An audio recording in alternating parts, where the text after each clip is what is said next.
আর কত মৃত্যু হলে আমরা শিখব, আর কত কফিন নামলে আমাদের টনক নড়বে। পুরনো যুদ্ধবিমান, অনুপযুক্ত প্রশিক্ষণ এলাকা আর অবহেলার অন্ধ প্রথা, এই তিনে মিলে আবারও ঝরে গেল এক তরুণ পাইলটের জীবন।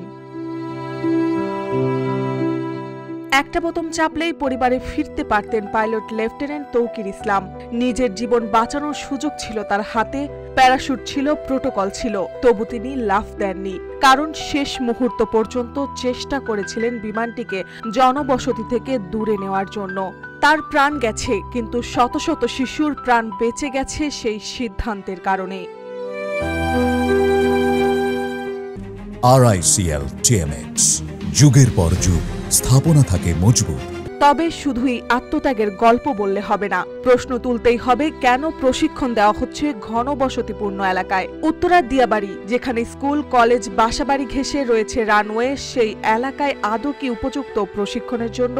শুধু একটি ভুল সিদ্ধান্তে সেই ভুল জায়গায় এক পুরনো যুদ্ধ বিমান ভেঙে পড়ল স্কুলের ওপর। এটা কি কেবল দুর্ঘটনা, নাকি দীর্ঘদিনের পরিকল্পনাহীনতার এক উদাসীনতার ফল?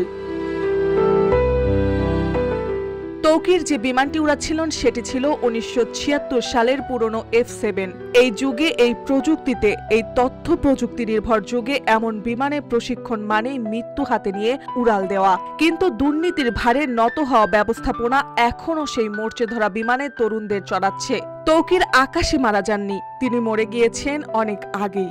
যেদিন সিদ্ধান্ত হয়েছিল পুরনো বাতিল বিমানে চলবে প্রশিক্ষণ, সেদিন উত্তরার মতো এলাকা বেছে নেওয়া হয়েছিল উড়াল অনুশীলনের জন্য। তার জন্য এই সিস্টেম কিছুই রাখেনি উন্নতি, প্রযুক্তি, নিরাপত্তা কিংবা বিকল্প ব্যবস্থা। রেখে গেছে শুধু ঝুঁকি, লোহা আর নিশ্চিত মৃত্যু।